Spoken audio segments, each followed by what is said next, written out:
अब हम आपको बताते हैं लेंस द्वारा प्रतिबिंब बनाने की दूसरी स्थिति, जिसमें वस्तु को 2f और अनंत के बीच रखा गया है।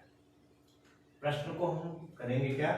सबसे पहले हम एक लेंस बनाते हैं L1 L2, एक लेंस बनाते हैं और ये सीधा उसके बीच से लाइन खींचते हैं जिसको हम मुख्य अक्ष बोलते हैं। और मुख्य अक्ष पर इधर f फोकस प्रथम 2f और इधर f डैश तथा 2f डैश दोनों तरफ फोकस बनाए जाते हैं। और हमें वस्तु को कहाँ रखना है? प्रश्न के अनुसार 2f और अनंत के बीच रखना है। तो हमारा अनंत मैंने पता नहीं कहा है, 2f हमारे सामने, इसके बीच में हमने वस्तु रख दिया। तो हम लिखेंगे L1 L2 उत्तल लेंस के सामने मुख्य अक्ष पर कोई वस्तु O डैश 2f तथा अनंत के बीच स्थित है।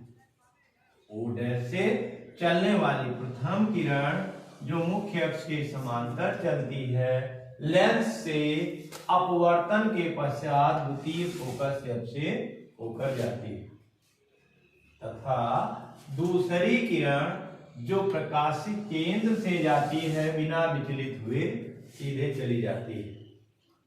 अब ये दोनों किरणें जिस बिंदु पर एक दूसरे को काटेंगी वहां वस्तु O डैश का प्रतिबिंब I डैश बनता है, जो वस्तु की अपेक्षाकृत छोटा, उल्टा, वास्तविक तथा द्वितीय फोकस F डैश और 2F डैश के बीच बनता है।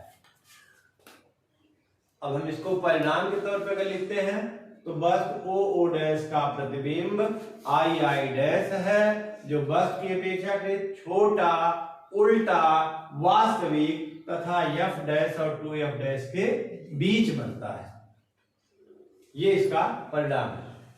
अब हम इसकी अगली स्थिति को इसी वक्त इसी में के माध्यम से बताते हैं ताकि आप उनकी अन्य स्थितियों का वर्णन कर सकें। इसको आप देखते रहिए और हम आपको इसकी दूसरी स्थिति भी इसी वक्त बताते हैं, आप ध्यान दें। और हमको लगता है कि आप सबको समझ में आ गया होगा, तो आप इस आधार पर अगली स्थिति का अवलोकन पुनः करेंगे और करके हमको भी दिखाएंगे। ये देखिए, अब हमने वस्तु को कहाँ रख दिया, अब हम स्थिति को बदल दे रहे हैं। अब की बार हम वस्तु को 2f पर ही रख रहे हैं। जब वस्तु 2f पर स्थित हो,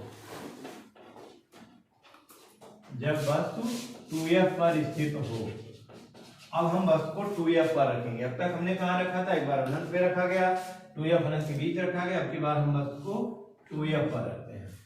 वस्तु O डैश L1 L2 उत्तल लेंस है जिसके सामने मुख्य अक्ष पर कोई वस्तु 2f पर O डैश वस्तु स्थित है।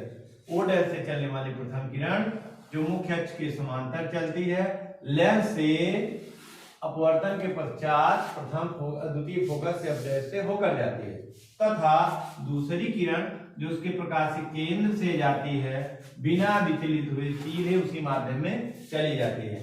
अब ये दोनों किरणें जिस बिंदु पर एक दूसरे को काटती हैं वहां वस्तु O डैश का प्रतिबिंब I डैश बनता है, जो वस्तु की अपेक्षाकृत उल्टा, वास्तविक वस्तु के बराबर तथा उसकी दूसरी तरफ 2F डैश पर बनता है।